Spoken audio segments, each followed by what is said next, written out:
आज हम बनाने वाले हैं पाइथन में एक सिंपल प्रोग्राम जो होगा एक ब्राउज़र जिसमें हम अपना खुद का सर्च इंजन भी डाल सकते हैं, चाहे वो गूगल हो चाहे वो डक गो हो। लेकिन इससे पहले कि हम ये सिंपल प्रोग्राम लिखना शुरू करें तो हमें एक पाइथन लाइब्रेरी डाउनलोड करना होगा। वो पाइथन लाइब्रेरी है PyQt5, जो एक पाइथन लाइब्रेरी है लेकिन वो बिल्ट इन नहीं आता। तो चलिए उसको डाउनलोड कर लेते हैं पहले।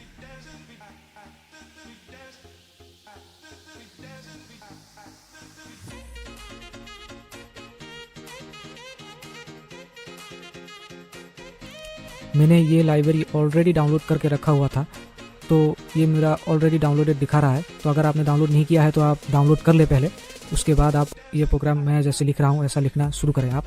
यहाँ तो मैं इस वीडियो के डिस्क्रिप्शन में ये पूरा सोर्स कोड आपको दे दूँगा, वहाँ से आप कॉपी पेस्ट भी कर सकते हैं। तो चलिए शुरू करते हैं।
We